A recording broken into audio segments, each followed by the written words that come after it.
So guys, thank you very much, Petri. That was pretty cool actually. I liked it a lot.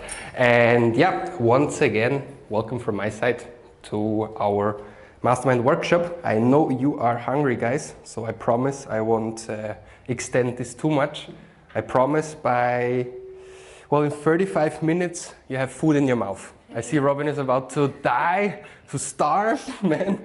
No, but you're not gonna starve, I promise. In 35 minutes, we're gonna have lunch. Yes? See? It's like, yes! Whoa, you're my man!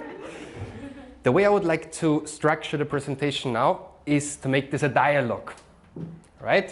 So I'm not the monologue guy. I really prefer to have everyone involved, and I've prepared quite a lot of stuff where I would like to hand you guys the mic, but we don't need the mic, you just talk louder. I think it's more personal. And yeah, before we do that, just a quick catch up. I'm this dude. I teach at universities, I work with big brands and stuff, but I think you know already very well what I do. So it's more about what I've prepared for you today. It's around 70 slides of value and some jokes, small ones, but mainly value. I'm doing this Mastermind thing already for 2 years, right? So when we met the last time at the Founder Summit, Mastermind and stuff didn't exist, right? It was like Patrick teaching Facebook ads with an online course. But then we pivoted and stuff because, market situation is different now than it was like a couple of years ago. And I really love this. Like, honestly, I think I found my ikigai. I truly believe so, like, honestly. I can really express myself freely. I work with my really close friends. It's something that I fully enjoy, honestly. And you can imagine, after 2 years of doing this, which is like almost, 700 days, I found quite a lot of interesting insights for me, for my own business, and something that I would like to share with you guys. And today, I would like to present you my top 10 learnings. Right? Are you motivated for that? Yeah.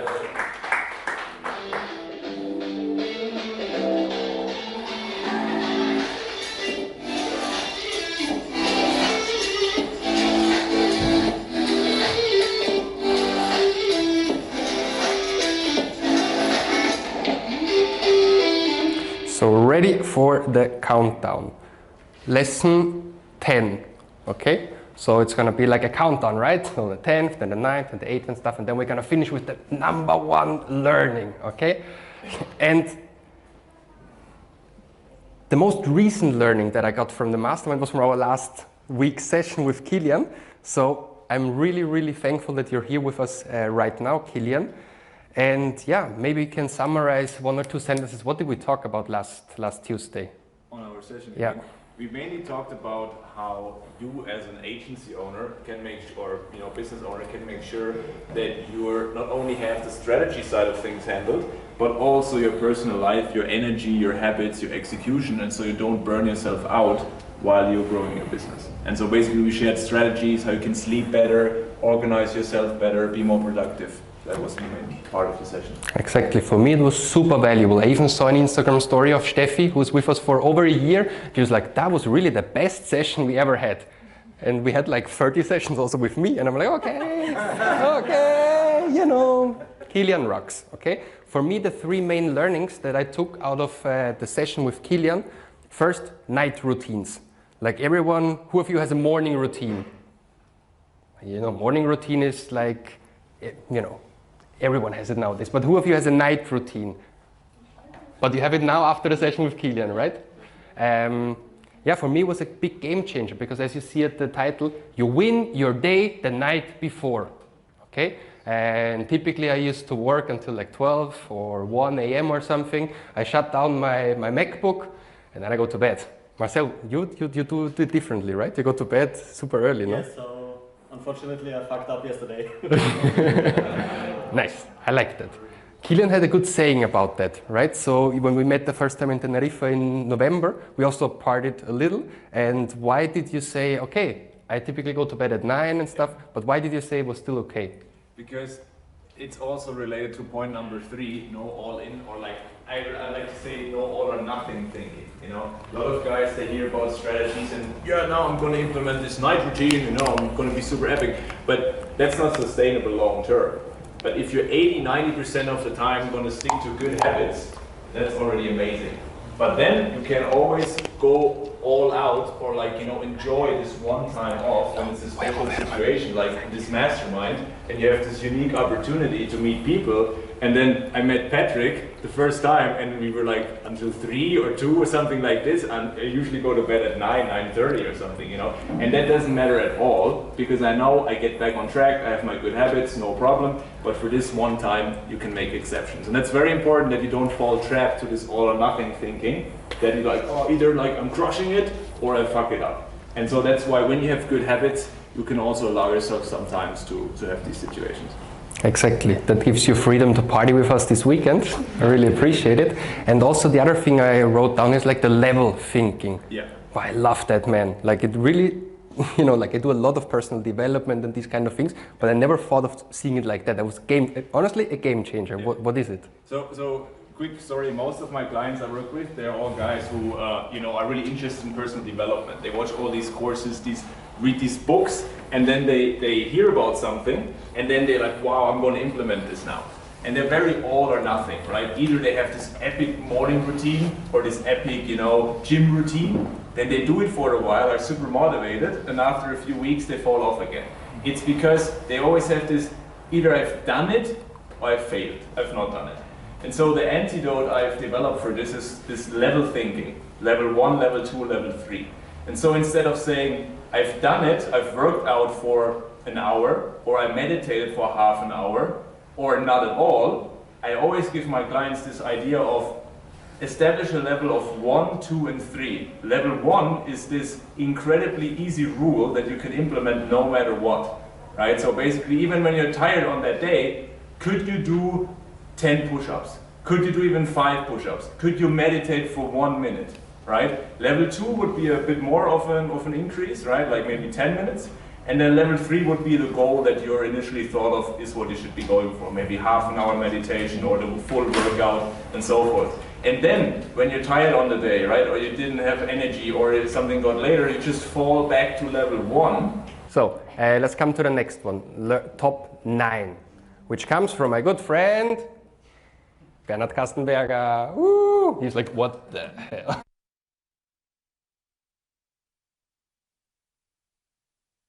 In order to achieve something in life, you need to define for yourself the north, right?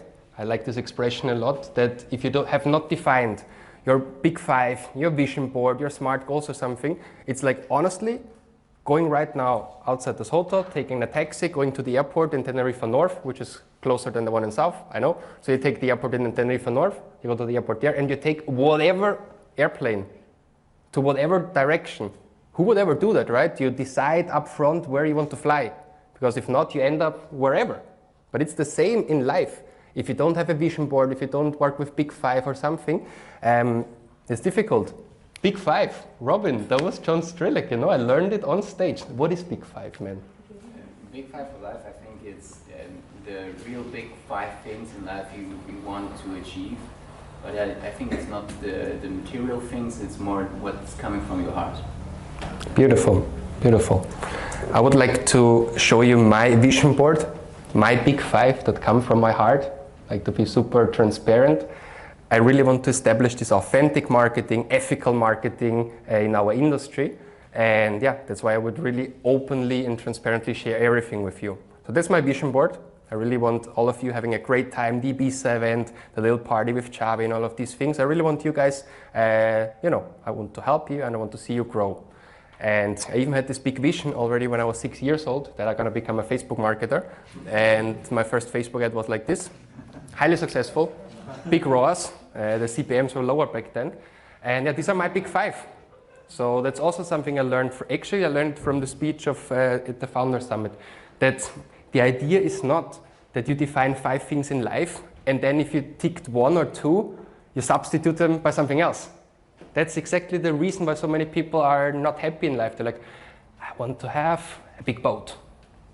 Then they buy a big boat, and then they see that a fucking neighbor has a bigger boat, so they substitute it by, I really need the bigger boat than the bigger boat of my neighbor. And that's stupid, okay? So it's also okay if you reached something that you want in life, check it, great. 4 more to go, and I really wanted to be in this Forbes 30 under 30 list and stuff, and I'm really thankful that it worked. And yeah, so check 1. what's now on the plate? I want to buy an apartment in Barcelona without credit or anything. I just want to own an apartment. Third, I want to have 1 million euros in my assets. I come from a pretty decent family. I moved to Barcelona with 10,000 euros in my bank account, spent everything on Facebook ads, lost everything. And now I'm on a pretty good path to reach 1 million euro in my portfolio. Earlier I had to have it in my bank account. Now I learned that inflation sucks. So you want to diversify a little bit. So that's now where I'm heading to. Okay? I also want to marry the love of my life and have 2 healthy and happy kids. These are the big 5. What do you think? Like John Strelick, would he be happy with that? Yes, he would be your fan, I think so. Why 1 million euro in the portfolio? Okay, like many people of us are like, hey, this dude just wants to make money or stuff or whatever. I think 1 million euro in your asset portfolio gives you what we call financial freedom. If you smartly invested with at least 6% over inflation, from 1 million euro, 6% annual is 60,000 euros that you would get in interest. If you divide this by 12 months, it's 5K a month. And honestly, like I know there are many successful and very, very well-reputed people in this room, but who of us really down to earth needs more than 5K a month to survive? Like 5K a month is pretty decent. And if you have 1 million in your portfolio, you can live from your interest, from the Zinsenleben. That's more or less, well, like my pension plan and stuff. And I want to reach it with 33. And I'm gonna, my birthday is next Monday. And so I still have like 1.5 years to go. So I'm gonna turn 32 on Monday. And we celebrate it this Saturday. Motivated for that? Yeah.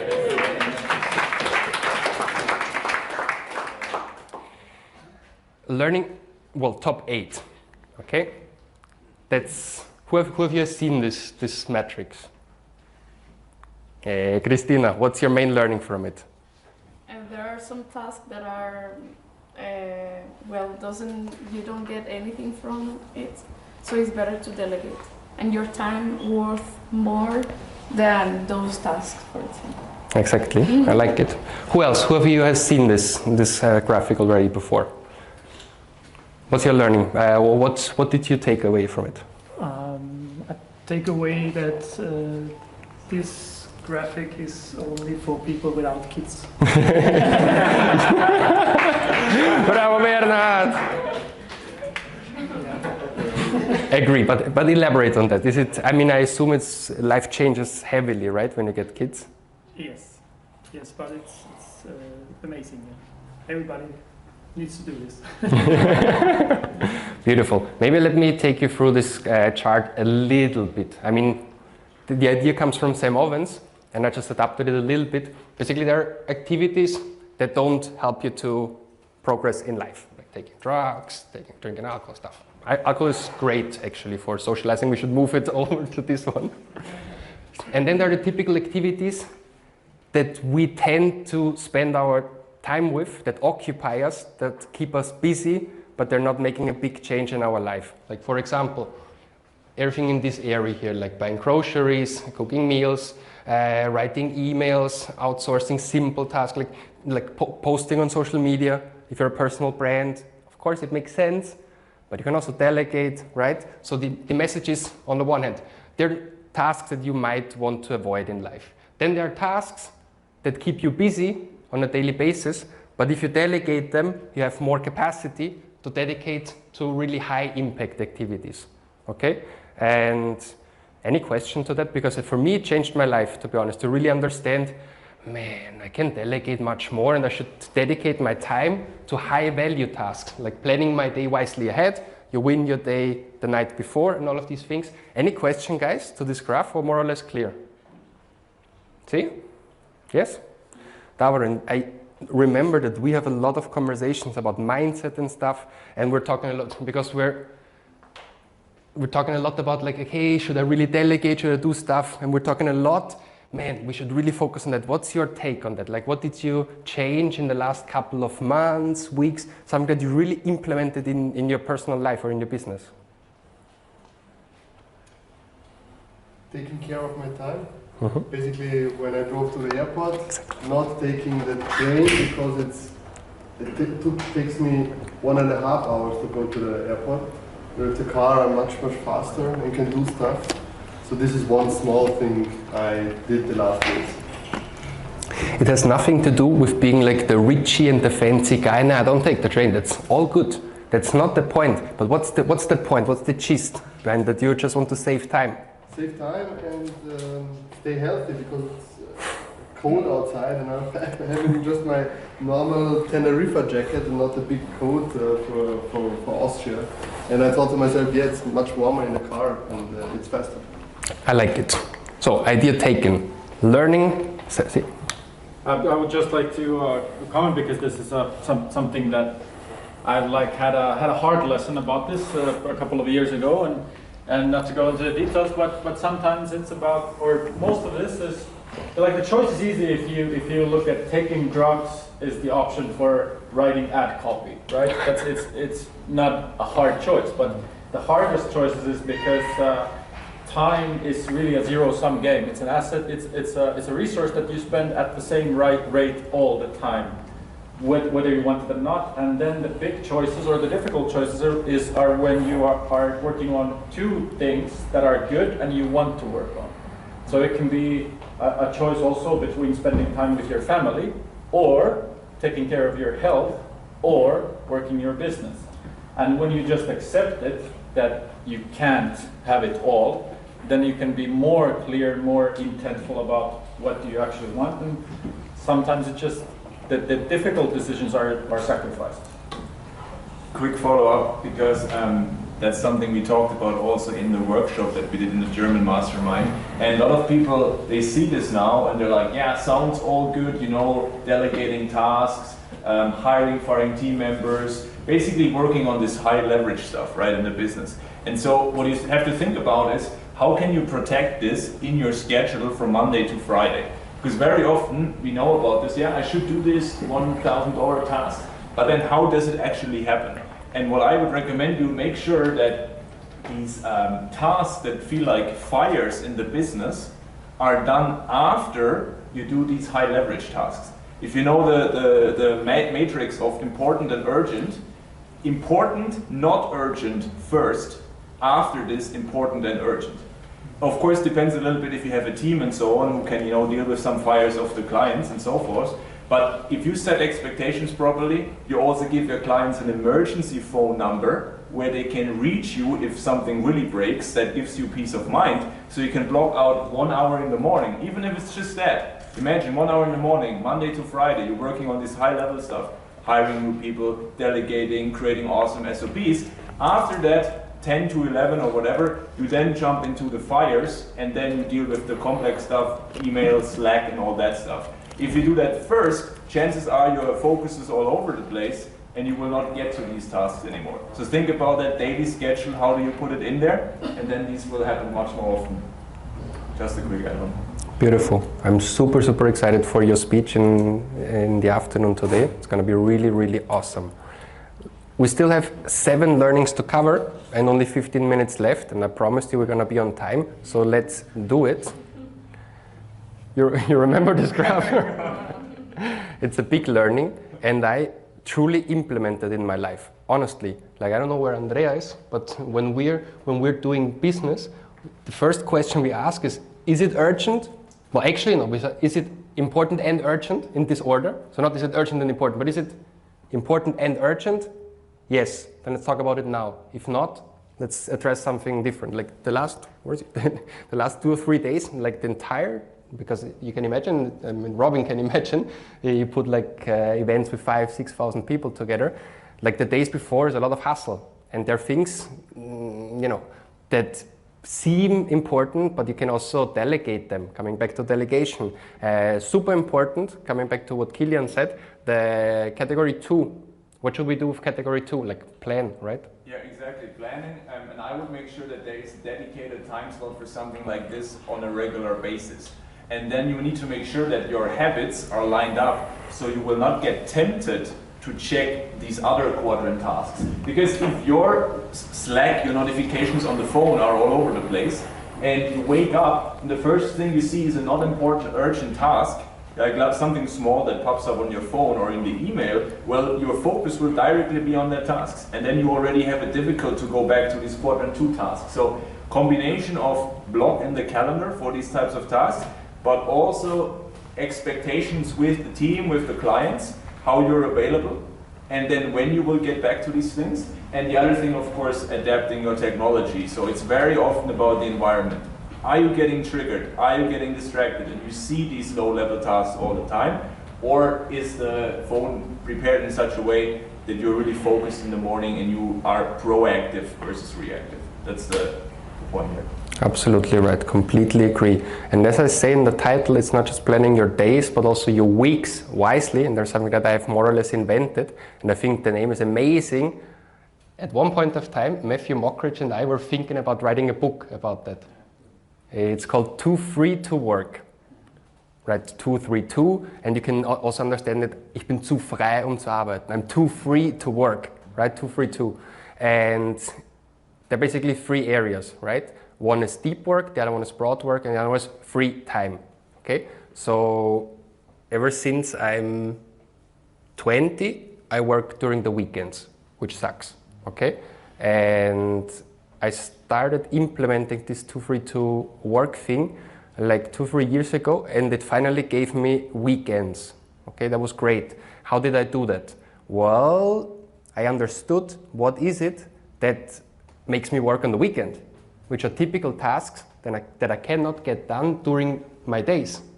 Right? During my days I have important and urgent things to do, like creating a new landing page, setting up ad copy, whatever, paying bills. That's important, I need to do them, but I can't because people call me, people send me messages on WhatsApp, they want something from me, right? So what I did is basically exactly what Kilian recommends. I planned deep work time where everything is turned off, and then I planned for broad work time, right? So I typically don't activate my phone or emails on Mondays and Fridays. I simply don't do it. I also don't do meetings on Mondays and Fridays. I don't do it, and everything works because I block everything properly into Tuesday, Wednesday, and Thursday. And even though Tuesday, Wednesday, and Thursday are my broad work days, I still block 2 hours, like from 9 to 11, to be offline, to still do my things. That really changed my life. Any question to that? Because it has a big impact in mine. What do you do at the weekends? Work. It's a good question. It depends. Like the last 2 weeks, I was planning this event, and I liked it a lot. And I fell back into an old pattern. It is what it is. To be honest, I plan work ahead. You know, in the sense of I do some strategy behind it. I meet up with friends. Well, I also play volleyball and stuff. So that's, but also deep work then. Yeah, there's a thin line. Right? I think most of us, our passion is what we do for a living, right? So for me, it would not be so relaxing to whatever, spend the entire day at the beach and do nothing. So for me, it's cooler to stay at the beach and whatever, reflect on how can I make your life better, how can I organize an event, but it's more from a strategic point of view. It's not me with my computer and stuff. I try to be off electronics, also this digital detox thing. And realities, obviously, that's the theory behind it. Realities, there are some Sundays where I have to work. Important also Sundays afternoon, like the last couple of months, I make them my week planning time. So Sunday from 5 to 8, I plan the week ahead. And coming back to Kilian, it's the levels. That's my level 3. That's ideal scenario. But reality is different. I mean, today is Friday, and apparently I'm not deep working. You know, then it's just level 3, level 2, level 1, and it's all good. But you need to have at least a plan. You need to have some kind of framework behind it. Yes? Coming now to these beautiful gentlemen here that have just arrived late because they partied a lot yesterday. Yeah. Yeah. Mark forced me to drink a glass of gin tonic. How dare you? I will never drink alcohol again. Never ever in my life. Coming to these two very smart gentlemen now. My learning number 6, Now coming also to the Facebook and Instagram ad environment, creatives are today's game changer. Martin leads the creative department of one of the leading performance marketing agencies in Austria. Why are creatives so important, Martin? I mean, targeting possibilities are getting less and less, and we see in all campaigns we run that ads are the biggest impact. Ad creatives do have the biggest impact besides landing pages and fund structures, and they also tend to burn through faster and faster. So yeah, it's getting more and more important. Fully agree with you. Who agrees with that? That when it comes to Facebook ads, creatives is the game changer. It's the key important element. I also think so, and therefore I've prepared 2 ideas that I wanted to share with you.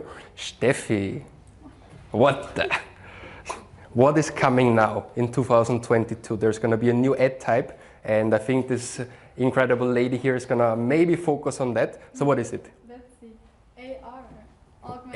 AR, what's that? Augmented reality. Uh-huh.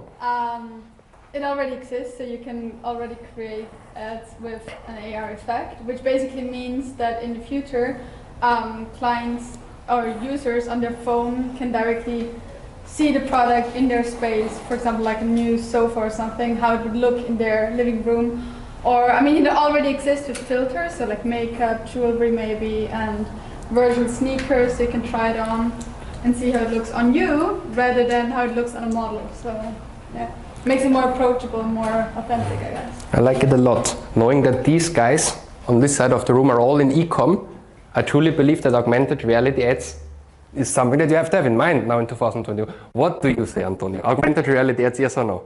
Yeah, definitely yes. I mean, we move into all virtual world. I personally don't like it, but yeah, we're moving that direction. So it will work definitely, and it's more personalized, like she was saying. You can try to. Who doesn't want to see a shoes on somebody else? I don't know if it's gonna suit me. So you definitely want it. So it's a good product. If you manage to have it before somebody else. That's the point, right? Being a first mover, which brings me to the next point. That I would have loved Leo to be with us, but he's now having lunch already. I'm just kidding, he's not having lunch already. What we implemented is Instagram Reels ads, okay, for e-com stores. Who of you works with Reels ads? It's like TikTok for Instagram-ish. And how did they work for you guys? Like Instagram Reels ad, good ROAS, not so good, very upper funnel activity. So we also go broad, so we use the same ads with story and Reels, so we can't see it exactly if it's better or not at the moment, because we can't measure it. So yeah. I can't tell you exactly if it's working or not. Yeah, I would like to enter here in a little technical detail.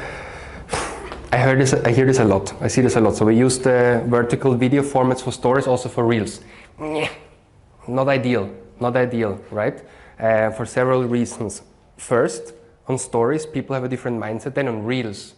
It's different things what they expect. So I would always recommend to separate them. I know the Facebook guys would now tell, hey, accumulate data points, put everything together. But in this case, for Instagram Reels ads, what we have seen that works better is have really a separate campaign only for that. And then on ad set level, you just select Reels as a placement and have a very specific ad only for Reels. Plus, if you put them together with stories or something, it wouldn't get a lot of reach. It wouldn't spend a lot of money. It would spend like, if you do the, if you analyze the breakdowns and stuff, you would see that it spends like 1%, 3%, 5% on Reels. But Reels is great. Low CPMs. You can be a first mover. Just what Antonio said. When ARs are gonna be here, you need to be one of the first ones. Well, man, there are real ads, and nobody takes really full use of it. Okay. We can talk about all of that in more detail now, but let's talk about Mark Roth, the king of newsfeed domination, and how can it make us rich? And why do you post stories like this everywhere? And why you publish cool stuff on your Facebook feed, on LinkedIn? What is newsfeed domination, man? Well, so basically, I've been in this coaching consultancy bubble for the past 7 years or something. So a lot of my friends and a lot of well, also potential clients have become Facebook friends. So there's like 3,500. And then like last year, I started to strategically outreach to potential clients, so add them as a to my list of friends. And yeah, I thought, okay, how can I turn those friends, newly won friends, into potential customers? So I started to just really give value. And then, I still think, so for the last 3 months or so, I was like, this is not a funnel, right? I need a funnel, I need a digital funnel, I need to spend money to, get prospects. But what I understood was the more I invest on my Facebook profile, the more I post, the more messages I receive. So it was like really, when I stopped doing it, I stopped receiving messages. When I did more, I received more messages. And yeah, basically not all of my clients, but I would say probably about 70% of my clients are just purely organic, reaching out to me, asking, they know the setup, they know what's important for me to work with clients, and they kind of pre-qualify themselves already. So it's really, yeah, it's not a sales conversation. I don't even pitch. I just you know what I do because I'm telling you every day what I do and what's important. So it's quite an easy call. It's incredible. And people say Facebook is dead. No, Antonio, it's not dead, and it works even organically with the right approach and the right strategy. He doesn't have Instagram. I don't use Instagram. Only Facebook. But Interesting. I'm the only one. Maybe we are the only ones. Beautiful. But I get a lot. I think Instagram is more fashion oriented. Facebook is more article, news, information. I would say. So that's why I stick there. I'm not following a trend or fashion. So I stick to news articles and all this stuff, information. That's what it matters to me, and that's what I think business still are looking for other businesses. Absolutely. Let's do a little survey. Who of you uses more Facebook than Instagram? Who of you uses more Facebook than Instagram? Who of you uses more Instagram than Facebook? Who of you uses more TikTok than Instagram? Bueno. I mean, on the one hand, we consume content, right, on these platforms like Facebook, Instagram, TikTok, YouTube, whatever. But on the other hand, it's also an incredible possibility for you to create your own personal brand. No, like Marcel Sattler, yay, big AdWorld speaker. I really think it's amazing that social media gives us the possibility to create a brand.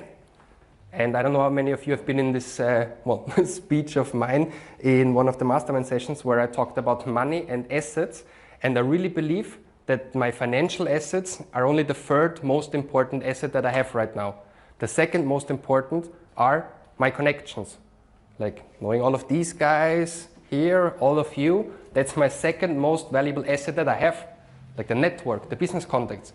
I mean, if something really bad happens to my ad account, it's one WhatsApp message to Joao, and it's here again.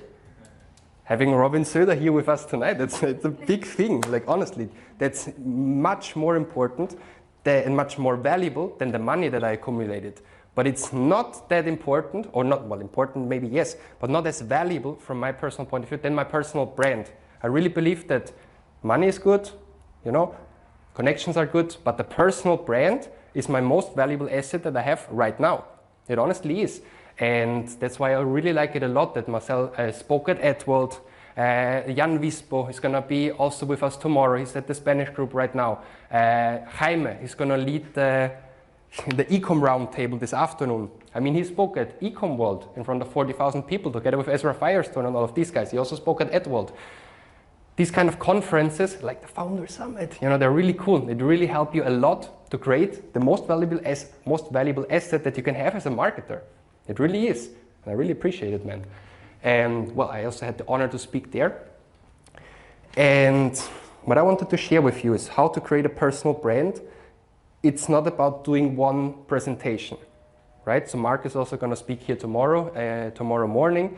And it's not about doing one thing. I spoke at AdWorld. I did Forbes 30 under 30. No! It's an accumulation of many, many, many things. Consistency, define your brand values, and really doing this for years, like honestly. Like one presentation is not enough. Like this Wednesday I did the thing with Ezra and Phil and Jan. I spoke at the Ecom Summit, did my own masterminds, I spoke at the Gastro Marketing Summit. I did thousands of things, and it's not just speaking, it's also like, you know, like exposing yourself to the audience. Like if you make some money with your e-com store, with your online business, you can also share it if you want to. You can share results. That's the easiest one. Who of you knows Christopher Lewis? Like Mr. Ross from our Mastermind. He basically created this entire personal brand, only posting stuff like that. Spent 10,000, made 30,000. That's everything he did. And now he became Mr. ROAS, Mr. Return on Ad Spend. Great. Personal brand based on results. People want results, so they contact him, he makes money. You can work with big brands. I can work with ASICS, with Desigual, Havaianas, like big brands, and it's called co-branding. Like I got a couple of podcasts and stuff, they asked me, what's number one thing that you would recommend people to start a personal brand? Co-branding. Very easy, very easy. I work with a big brand. I am a friend of Ezra Firestone. I told it 3 times already because everyone has some mental connection with Ezra Firestone. He's a friend of mine, Ezra Firestone, so somehow related also to Patrick. Now Patrick is now as cool as Ezra, somehow. You know, that's co-branding. Writing a book. Who of you is the author? Who of you writes with us in the book? Yay, I'm super excited for that because we're writing a book together. Mark, you too, but in the Spanish one, no? Writing a book, publishing a book.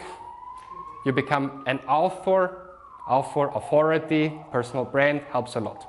So that's my point on that. And now, I'm gonna be super respectful. Last 3 things. We talked a lot about Facebook, Instagram.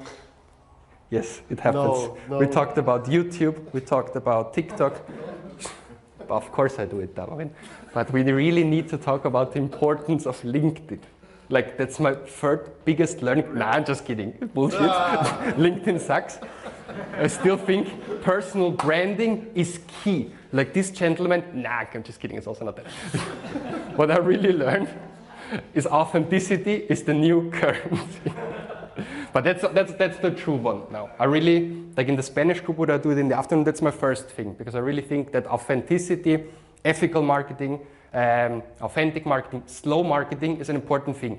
Why? What is authentic marketing? Du sagst auch Authentizität. Why? What is it? I will tell you tomorrow. No. There's a big question.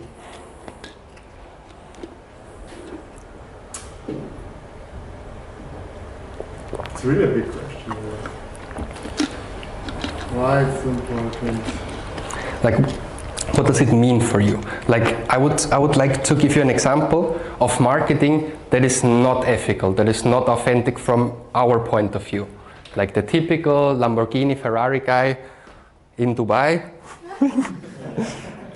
That's something that I cannot relate so much personally. It's not my style, which is, I mean, everything is respectable, everything is good, but it's not what I see as authentic. What's authentic then? Yeah, sticking to your values, being yourself in all of your situations that you have in life, not just in real life and you're talking to people, connecting to people, but also on social media, showing what's working, but also, like you will see tomorrow, also showing what's not working, and through this process, empowering other people. Beautiful. I like it a lot. An applause for it.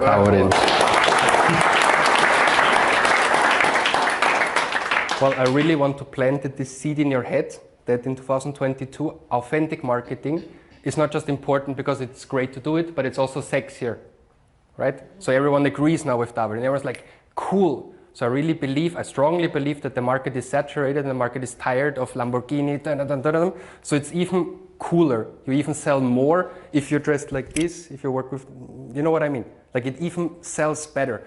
Words like yoga, meditation, balance, that's sexy now. I mean, on the one hand, it's obviously good to do these kind of things, but it also sells better for a personal brand. It's really important advice. And also, if I may add. So you know that I have a small daughter, Maya, love of my life, and so I'm really super proud of that. And when it comes to authenticity, I have my office at my house, and every now and then she just pops in.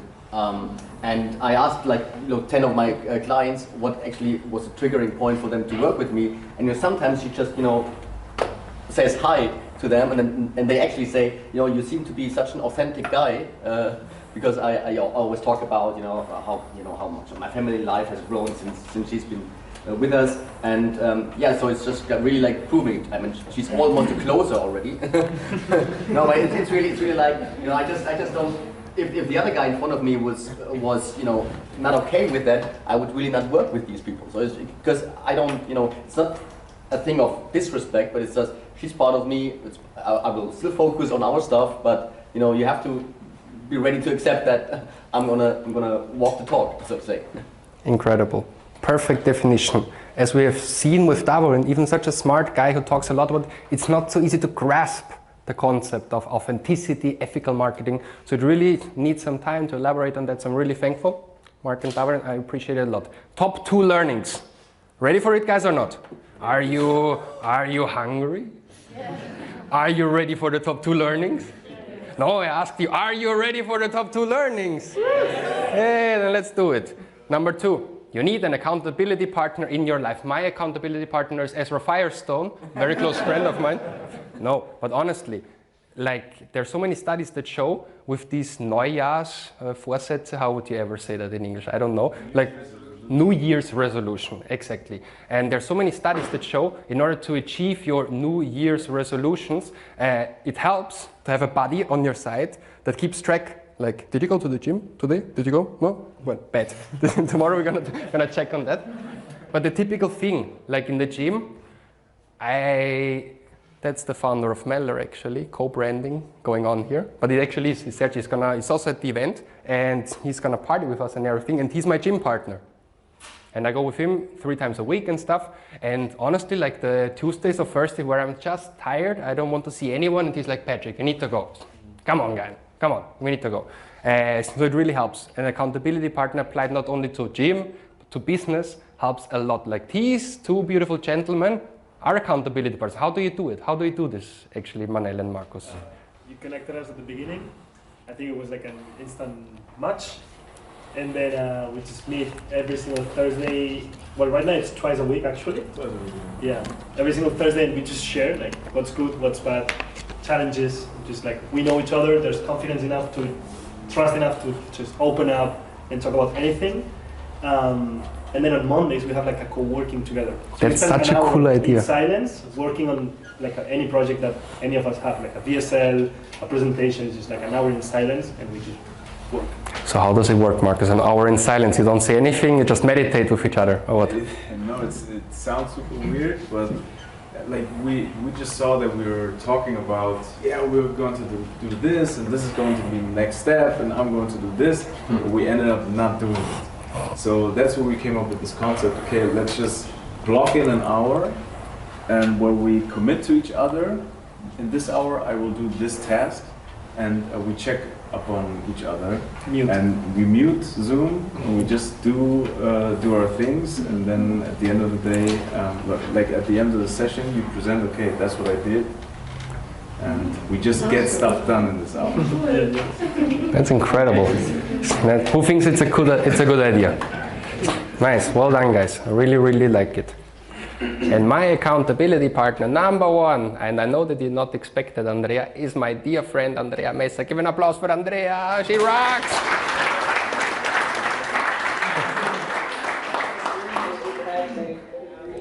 Andrea. That's great. Go.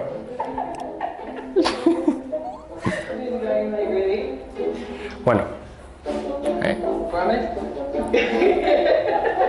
¿Te acuerdas o no?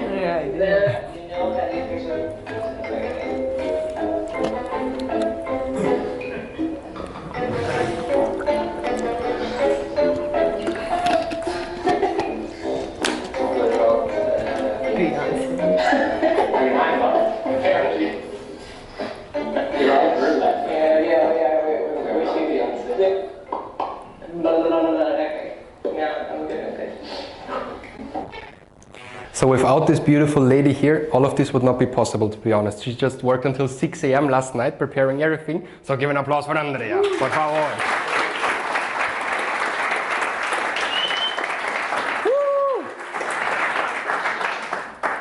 I think the time has come. You're all hungry. You want to know the #1 learning after 2 years of masterminding, 700 days of masterminding, 120 mastermind sessions, 4 workshops. My #1 learning is you're the average of the 5 people you spend the most time with.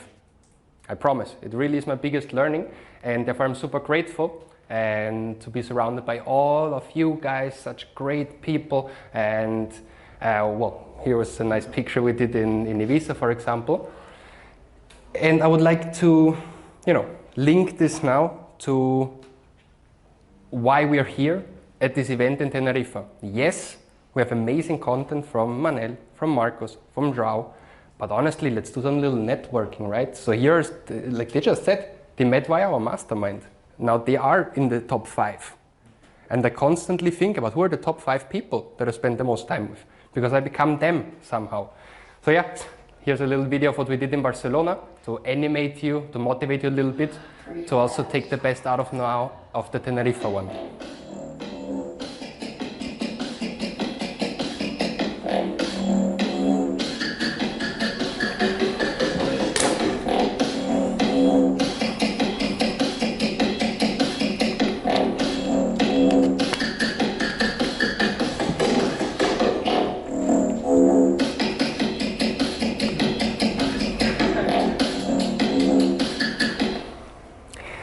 So I truly believe that yes, the workshop is great, but also the networking part, which is something that we're going to do now, really, really matters.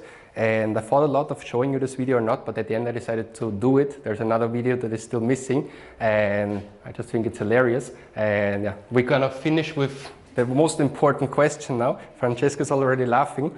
And we're going to finish with this video, and then we're going to go all up, and then we're going to have lunch. Okay, lunch is right over there. Okay, so the core question is, what is better, Facebook ads or YouTube ads, right?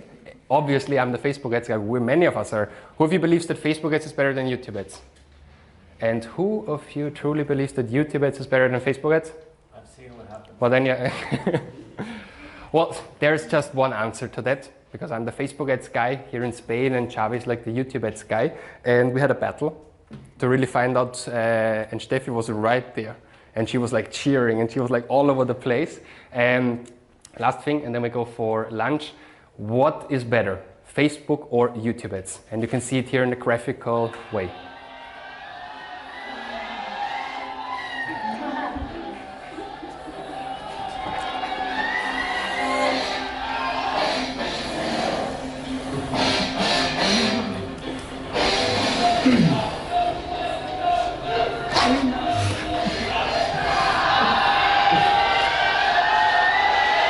And obviously it is Facebook ads. Yay! Let's have lunch. Venga, vamos.